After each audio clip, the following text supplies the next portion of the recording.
Hey guys, so I'm going to do the second part of my best finds of 2013, and wow, what a year it was. It was so good I had to make it into two videos because I just couldn't, time-wise, fit everything into one video. So I'm just going to show you the stuff I didn't show you in the first video. If you haven't seen it, just go to my videos. It's Best Finds of 2013. In part one, and it's top 20, the top 20 finds. I'm not going to go too far into those with this video, but let's just start over here. And there's a nice little silver teacup I found, and a silver spoon. That's nice. A few silver spoons actually. This was my favorite. That's a real thick, solid silver spoon, late 17 to early 1800s. Initials on the back, and some cool British symbols there. Silver pencils. They're not pens, they were pencils, I found out. Nice silver thimble there. And a couple of other silver objects. Some jewelry over here, charm, ring, another silver heart ring there, and an earring, Boy Scout ring, that was cool, and a couple other rings there. This one's actually gold. It's a real, very, very low carat gold, like 8 or 9 carat or something like that, maybe even lower, I don't know. And a nice gold ring you saw in the other video, Masons. Some junk rings, always cool to find though. And on to, let's see, some of the coins here. And there's my my coppers for the year. And I ended up with, I think it was 25 or something like that. 20 something, but you can count them. So some of the good ones there, large cents. This one's upside down. It's got a spot on it, but that's a nice 1801 drape bust. And a lot of King Georges in there. There's a farthing, early 1700s. Hibernia, that was a good one. Early 1700s. That's a great colonial coin right there. This one's a little beat up, but hey, I'll take it. And some other King Georges in there and stuff. Got my first Connecticut copper this year. Onto the silver. I don't get as much silver as a lot of you guys out there. I do go for the really old places, so I don't end up with quite as much numbers wise. But you got a few standing liberties, no dates. Got some Barber dimes here. Looks like I got 7 of them. Here's a good one in there, I'll just show you that. So the camera will focus. Another nice one over there. And on to the cream of the crop for silver. Of course you saw that on my best 20 finds. And that Seated Liberty quarter.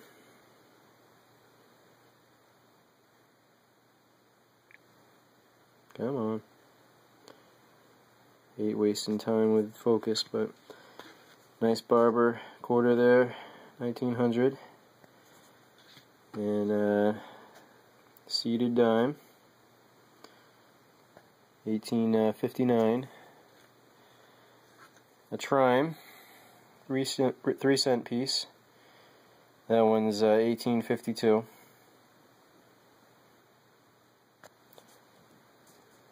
Doesn't want to focus. Another Seated Liberty and a couple of $50. Got 2 walkers this year. That was it for halves. And I'm going to cut the video out. I'll be right back. Okay, sorry about that. I just wanted to get the camera into focus. And this is a kid's coin collection that I showed on the first video. I believe it to be a kid's coin collection. Found it within 4 or 5 feet of each other within about 5 minutes. Unbelievable, including proof coins and everything. On to the relics. Let's see here. I got some really nice buckles. Nice colonial shoe buckle there. 1600s to early 1700s buckle there. You know, some flat buttons, your average flat buttons, and some really nice military buttons, starting out down here and getting better as we go along. This one's a Cherokee Indian button. That's a artillery button. It's got cannons on it, and that's from the 1840s. And that's a military button as well.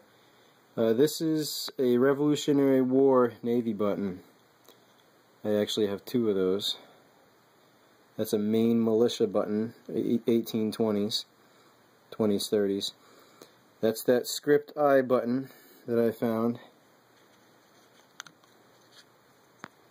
which is Civil War, and it's Confederate. Once again, can't believe I found it here. Crazy. And there we go, that's the focus. So that's a nice find. And this button is one of my favorites. And that's believed to be a militia button from the Revolutionary War era.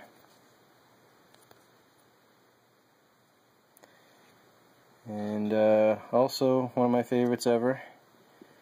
This button is from a field that there was a house from the 1600s, and it was a farm field, and this was right where the house used to be, and I believe this to be 1500s. Most of the buttons were 14s, 15s, and 1600s, early 1600s, but most of the style like this was 1500s, so I believe this to be 1500s, carried over by the settlers in the 1600s.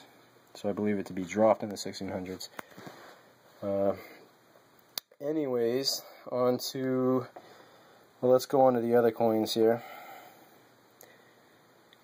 And these are my Indians right here. This blurry picture here. And let's focus on some of the individual ones. I ended up with 72 in all. And right below it, 3 1909 pennies. One of them was an SVDB, or an SVDB. One was a VDB. I wish it was an SVDB. And I ended up with 1 shield nickel there, toasted. And I got 3 V nickels, and looks about 9 buffaloes. Ended up with 5 2-cent pieces this year. It took me 3 years to find my first 2-cent piece. Then I found 5 this year. This one's the best one. Really nice shape. Beautiful, 1869. That's gorgeous. Let's see here. I got a Ike dollar. A couple of foreign coins there. One of them Chinese coins, and a bunch of tokens. Nothing too special with the tokens. You know, there's a couple cool ones in there, but not worth taking time on. Oh, one find I missed, couple finds actually, was this 13 silver religious medallions found in one hole. Of course, I showed that on the other video, so. And then this gold ring found in the same hole with this medallion here, with a stone. Gold ring with 3 rubies. And back over to this side, got some chrotal bells there, some musket balls, and 1 Civil War 3-ring bullet. And I got some dog tags here.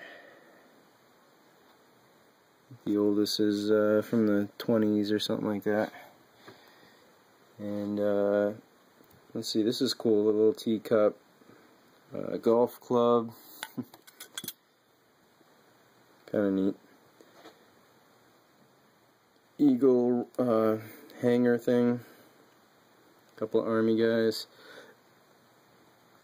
Bells, locks. That's cool. 1948 peddler license. And there's that badge I got a couple months ago. Same company as the company I work for. We bought the Pinkerton out. And there's a little junior police badge. And some more odds and ends. Medallions and jewelry and stuff. Nothing too special there. A watch.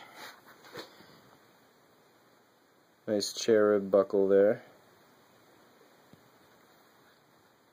Ford keychain right there. That was cool. Looking glass. So yeah, that's oh, let's go over here for a second. Got a couple of nice pins here. This one's actually upside down.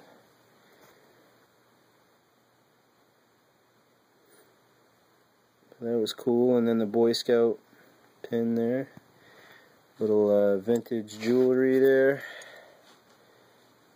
Sorry about the bad camera shooting here. And pocket watch. Oh yeah, these are nice cufflinks there. They have initials on them. It's hard to see, but Colonial 1700s. And let's see if I forgot anything. Pile of keys here in the back. Found a ton of keys this year. I mean, tons of keychains. Seemed to be a year for keychains. I don't know why. And here's my bag of clad. I don't find as much clad as a lot of you guys out there. Once again, because the areas that I hunt in, I don't hunt a lot of parks or stuff like that where you'd find clad. So my clad pile is probably a lot smaller than a lot of you guys. But that's why I like going where I go, because I get a lot of old stuff. So, oh yeah, this is a gun that I found in a holster, kid's gun, inside of a leather holster. That was cool. And this vintage fire engine here. That was a nice little find. Alright, yeah, so I guess that's pretty much sums it up. I don't think I missed anything important. But if I did, you know, oh well. I get to see quite a few of my better finds of the year. I didn't put everything out here. I got a lot of stuff that I just consider junk that I don't really want to show everybody. You know, toy cars and, you know, that kind of stuff. But alright, so that's it, and thanks for watching. I appreciate everybody's comments and views and subscriptions. It was really a great year once again. It's probably the best year I'm ever going to have because of this thing over here. And of course, you know, most of you that have seen my videos, that's the 480 silver coin cache that I found. And there's the clad on the bottom, $32 and change. But buried 2 feet under the ground, and inside of this jar here. So that was my best find this year, and my best find ever. So we'll see if I can top it this year. I doubt it. But you never know, that's why we go out there. Alright everybody, happy hunting.